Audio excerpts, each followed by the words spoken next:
to get together. We don't really need you there. That's what my mom said when I asked about my brother's engagement party. Not can't come. Not limited seats. Just don't need you.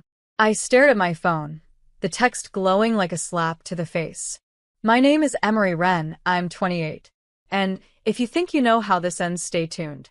Because this isn't a story about missing a party. It's about realizing you were never invited to any of it. What happens when the people who raised you forget you were part of the story? I packed a small bag, booked a last-minute solo trip to the coast, and left without telling anyone where I was going. No goodbye. No drama. Just silence. For the first time in years, I slept in a bed that didn't have memories stitched into the walls. I walked barefoot along the shoreline. I ate breakfast alone in a tiny cafe where no one knew my name. And for the first time in forever, I felt peace. Until my phone started vibrating. One call. Then 5.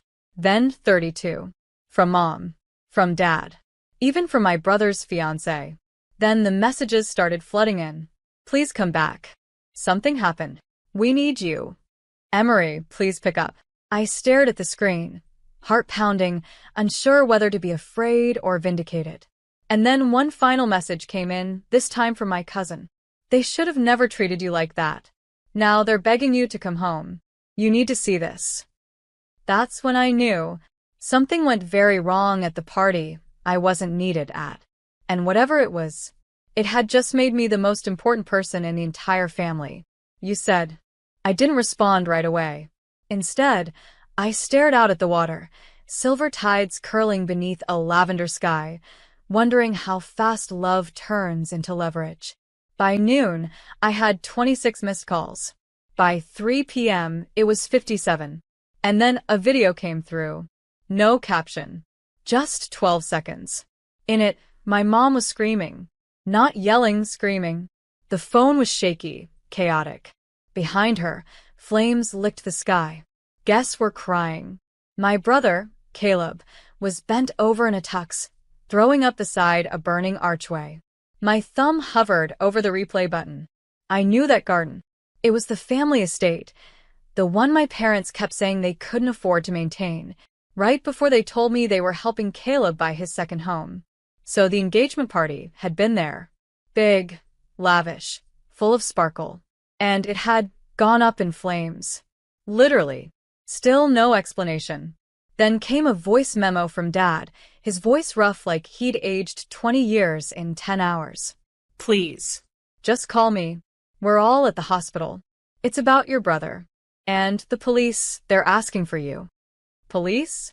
What could I possibly have to do with this? Unless, my jaw tightened. I remembered what I'd done 2 weeks ago.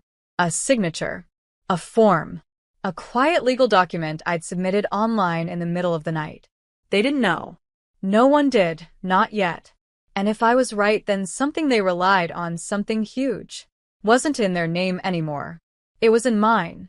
Suddenly, my quiet solo trip didn't feel like an escape. It felt like a countdown. And they weren't calling me back for comfort. They were calling because they just realized I was holding the fuse. You said. By the time I pulled into the hospital parking lot, the sun had dipped beneath a haze of gray clouds.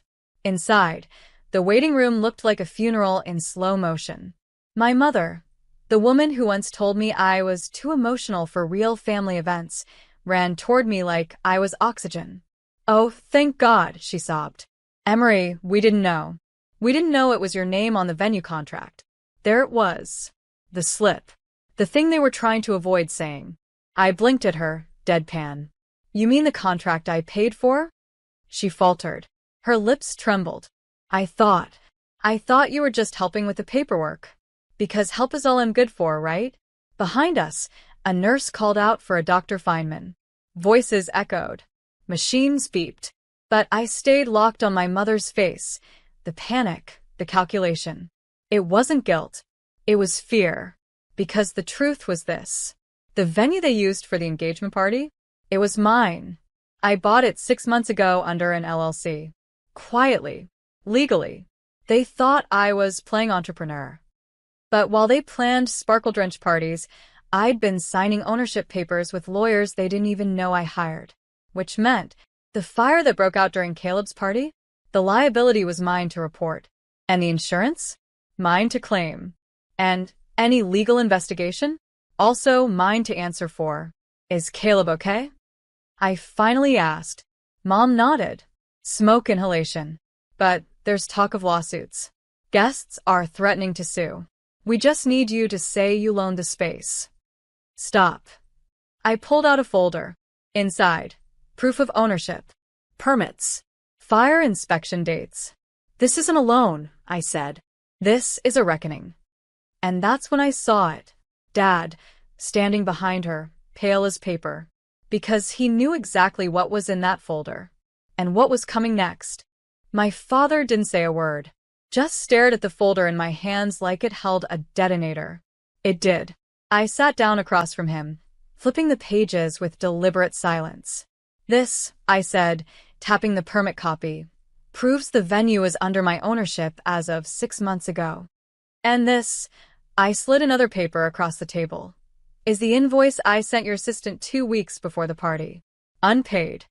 He flinched. I thought we agreed you'd help cover. No. I cut in. You assumed I'd donate. Like always. Just like when you used my savings to float Caleb's first apartment. Or when Mom told the lawyer to remove my name from Grandma's estate. Or when Ezra borrowed my car and crashed it into a pole. I leaned forward. You've all mistaken my silence for generosity. Dad's hands curled. This isn't the time, Emery. Wrong, I said. It's exactly the time. From my bag, I pulled the final envelope, sealed and stamped. Inside, a legal cease and desist notice. You will not use my property for any future events. You will not reference me, my business, or my name in relation to the incident. And if I hear that you've spun this to shift blame, I looked him in the eye. I will sue for defamation. And I will win. His jaw locked. A red flush crept up his neck. But Caleb is your brother. He nearly died. You're punishing all of us. I stood. No. You punished yourselves. I just stopped playing along. And as I walked away, past the yard doors and into the late afternoon haze, I didn't look back. But I knew something had just shifted. The good daughter was gone. And in her place stood the woman they never thought I'd become.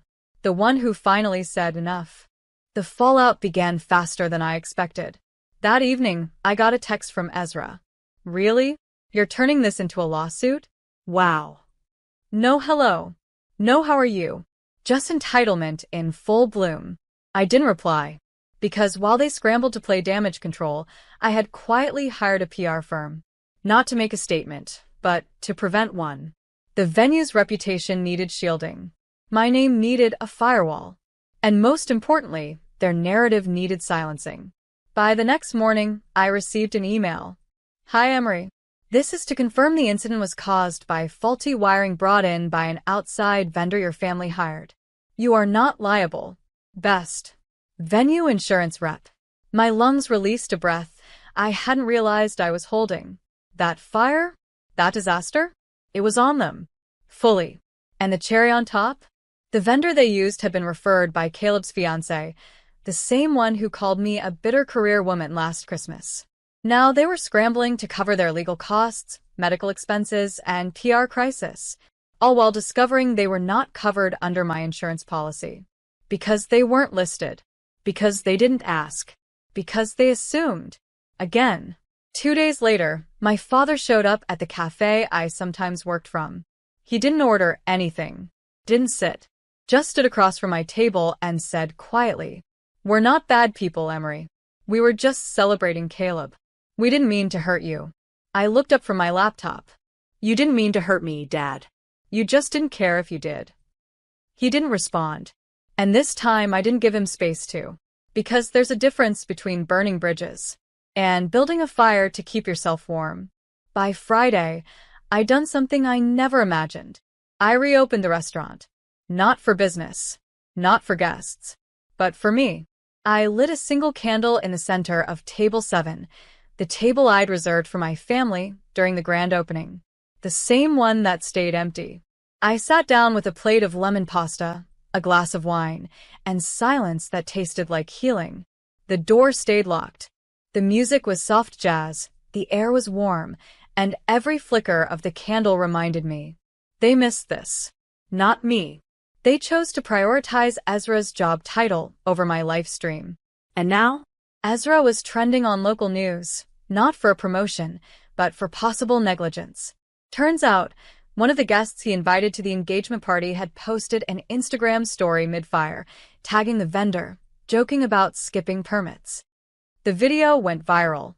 My lawyer said I could have taken advantage of it, flipped the narrative entirely. But I didn't. I didn't need revenge.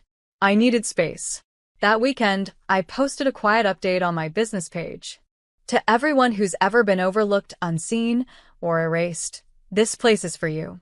We're reopening next Friday. Soft music. Real food. No fake smiles. Come as you are. Emery. The post exploded. Comments. Shares. Emails. People telling me how they'd been the black sheep, the forgotten sibling, the backup friend. People telling me they'd be there. And for the first time in years, I felt it. Not hope, not pride, but wholeness. Because sometimes the family you build from ashes is far more sacred than the one that tossed the match. And mine was just beginning to arrive. The line wrapped around the block. People, strangers, old classmates, single moms with toddlers, gray-haired couples holding hands, all waiting for a table at my place. A soft glow poured from the windows. Inside, the air smelled of rosemary, lemon, and warm bread. No velvet ropes. No reservations. Just heart. And somewhere between Table 2's shared laughter and Table 9's quiet tears over creme brulee, I realized I'd done it. Not the restaurant. Not the full tables or 5-star reviews. But this, creating a place where forgotten people felt seen. Mid-shift, my phone buzzed. A photo from my cousin. My parents' house. Ezra standing at the porch. Caleb in the background, pacing. Mom sitting on the steps, head in hands. Below it, they're fighting again. Mom keeps saying you should have invited them tonight. I stared at the image. The people who couldn't be bothered to show up for my dream, now aching to be part of its light. But they were no longer the fire I danced around. I didn't reply. I didn't need to. That night, as I locked the restaurant and stepped into the soft hum of city silence, I passed a woman waiting by the gate. She looked familiar. Older. Tired. Holding a wrapped box in her hands. Emery, she said. I used to babysit you. Your mom told me you opened this place. I just wanted to see it once. I opened the door again. For her. Because not every visitor from the past comes to take. Some arrive to remind you. You were always meant to rise. As she walked inside, her eyes filled with tears. And I realized, even when your family shuts the door, you can still become the kind of home others have been searching for all along. 3 weeks later, a letter arrived. No return address. Just my name, handwritten in shaky ink. Inside was a single folded sheet. Emery, we didn't realize what we were doing until you stopped answering. Until the restaurant photos started flooding the family chat. Until people kept saying, you must be so proud of her. And we had to lie. We weren't there when it counted, and I don't expect forgiveness.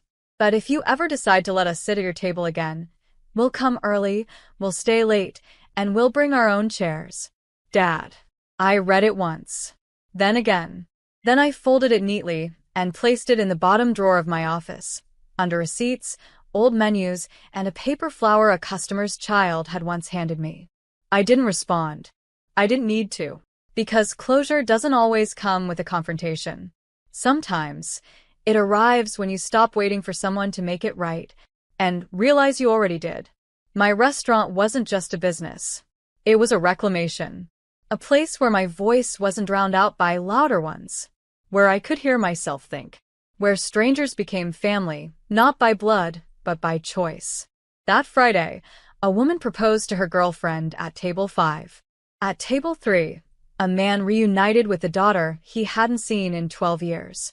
Laughter spilled through the windows like music. And I stood at the back, apron dusted with flour, tears in my eyes, Not from sadness, but from stillness. Because healing doesn't scream. It whispers. It waits. And one day, you look around and realize you built a life so warm, so full, so true. You no longer have room for the ones who left you out in the cold.